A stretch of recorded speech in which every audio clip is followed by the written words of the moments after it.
बिस्मिल्लाहिर्रहमानिर्रहीम। Vice public साथ आपका मेजबान असगर फहीम।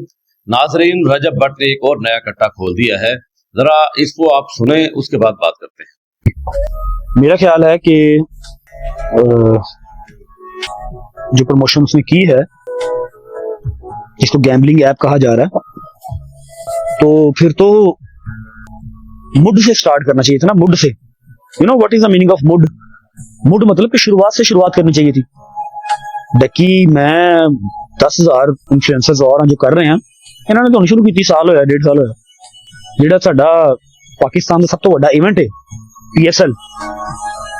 पीएसएल के अंदर एवरी सिंगल प्लेयर ने जो शर्ट पहनी होती है, किट पहनी होती है, यहाँ पर लिखा होता है 1xbet। क्या लिखा होता है? 1xbet। वो ट्रेडिंग ऐप नहीं है, उसका अंधे को भी पता है ये जुए की ऐप है। यहाँ पर बैठो, जुआ लगाओ, ठीक है? तो भाईजान फिर वो आप उनको क्यों नहीं पकड़ते? वहां क्यों नहीं पकड़ते? वो जो पीएसएल के पीछे पट्टी चल रही होती है सारे टीवी पे, जो नेशनल आपका टीवी चैनल है उसको दिखा रहा होता है, उसके अंदर एड्स चल रहे होते हैं, क्रिकेटर्स को प्रमोट कर रहे होते हैं, उनको क्यों नहीं पकड़ते? वो तो डायरेक्ट कह रहे हैं 1xbet, बेट करो। वो तो नहीं हथ पैंदा। मैं बताता हूँ होता क्या है। हाँ, दरअसल वहां पर पड़ता है जहां पर नजर आ रहा हो ना कि यार ठीक है, कोई गल नहीं, खाने पीने में कौन देखता है, चलो नहर बह रही है, अगर हाथ हम भी धो लेंगे, ठीक है? बाकी लॉ एंड ऑर्डर मेरा ख्याल है सबके लिए सेम होना चाहिए।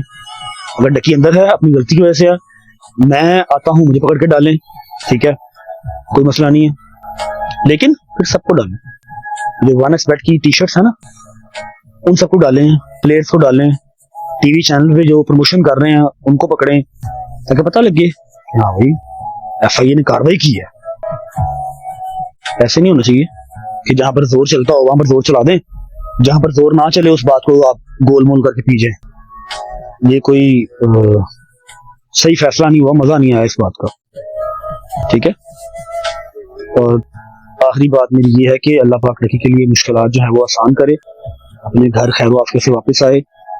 मेरा ख्याल है कल नहीं परसों उसकी पेशी है, 4 दिन का रिमांड मिला था, परसों उसकी पेशी है, तो अल्लाह उसको जो है ना वो एटलीस्ट बेल तो उसको मिल जाए।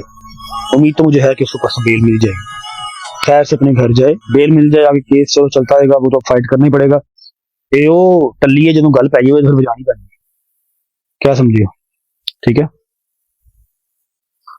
आई होप खैरियत से वापस आए अपनी माँ के पास, अपनी बेगम के पास, अपने भाइयों के पास, अपने बाप के पास, क्योंकि बड़ी पैड़ी चाहिए, ठीक है? बाकी भाईजान आपको पता है पाकिस्तान में कुछ भी हो सकता है, अल्लाह मालिक है। सही है नाजरीन, हकीकत बात यह है, मेरे ख्याल में इंतहाई एक जायज मुतालबा इसने रखा है। पाकिस्तान के अंदर अगर कानून की बालादस्ती हो और हर बला इम्तियाज कार्रवाइयाँ हों, तो फिर मेरे ख्याल में यह है कि अवाम और इदारों के दरमियान कोई तनाव ना हो। जब होता यह है कि किसी एक के खिलाफ तो एक्शन लिया जाता है और बाकी बहुत सारे लोगों को छोड़ दिया जाता है, या उनको जनाब इस तरह की मराद दी जाती है कि जनाब आप यूं कर लें, और चोर रास्ते बता दिए जाते हैं, तो फिर बहुत सारे वो नुकसानात होते हैं। जिस तरह इसी पिछले दिनों इसी रजब भट्ट के साथ हुआ कि जनाब इसने जब वो एक परफ्यूम लॉन्च की, जिसमें मैं ये समझता हूँ कि इसने वो एक्ट की इसने तौहीन करने की कोशिश की। बस पर्दा इसका मकसद क्या था, क्योंकि वो एक्ट वो अल्लाह के नबी सल्लल्लाहु अलैहि वसल्लम के तहफ़्फ़ुज़ के लिए बनाया गया है, तो इसने उसको उस एक्ट के नाम का परफ्यूम बनाकर इसने उस एक्ट की तौहीन की। फिर उसने आपने देखा कि इसको जनाब बड़ा सेफली तरीके से इसको बैरून मुल्क जाने दिया गया।